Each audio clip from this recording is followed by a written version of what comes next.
Hello friends. In 2 weeks and 2 days I will have the distinct privilege of walking my daughter down the aisle at her wedding.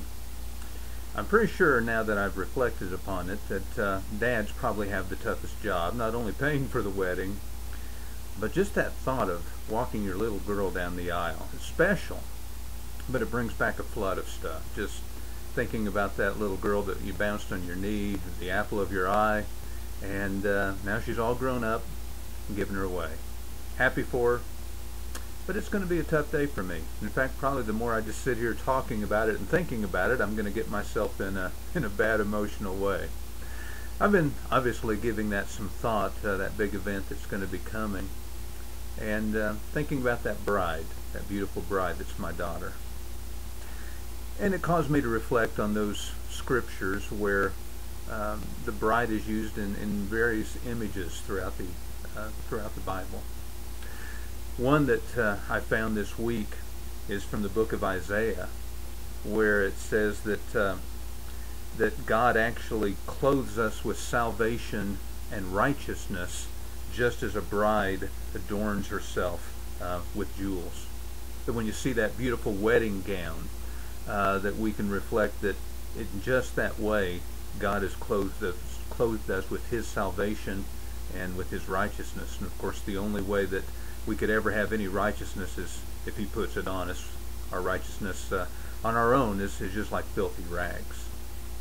Of course, another scriptural image that comes up of the bride is that the church being the bride of Christ.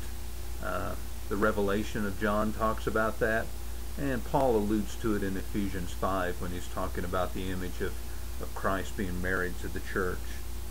Of course, when you get that image in mind, it's very clear then how we understand how Christ loves us and His affection for us. We more clearly understand the impact of our behavior upon God, that when we're chasing after other gods, according to Scripture, it's just kind of like us committing adultery and walking out on our marriage vows.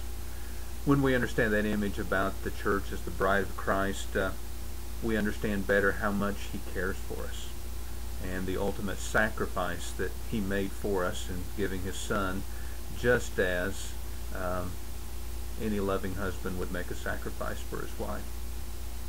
But perhaps the greatest scriptural image is one that has been catching my eye lately. Just the thought of my daughter coming down the aisle in that beauty leads me to this scripture in Revelation chapter 21. And that's where John says, "I saw a new heaven and a new earth, for the first heaven and the first earth had passed away, and there was no longer any sea. And I saw the holy city, the New Jerusalem, coming down out of heaven from God, prepared as a bride, beautifully dressed for her husband. And I heard a loud voice from the throne saying, Now the dwelling of God is with men, and He will live with them. They will be His people, and God Himself will be with them and be their God. He'll wipe every tear from their eyes. There'll be no more death, or mourning, or crying, or pain, for the old order of things has passed away. And He who was seated on the throne said, I'm making everything new. And then He said, Write this down, for these words are trustworthy and true. He said to me, It's done. I'm the Alpha and Omega, the beginning and the end. To him who is thirsty, I'll give to drink without cost from the spring of the water of life." Did you catch that image? That just as that bride's walking down the aisle, it's like the holy city, the New Jerusalem, is going to be coming down for us.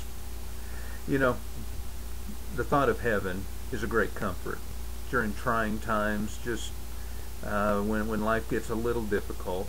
It's nice to know that there's a reward, and that reward isn't just a place of comfort, it's a place where we'll be in God's presence.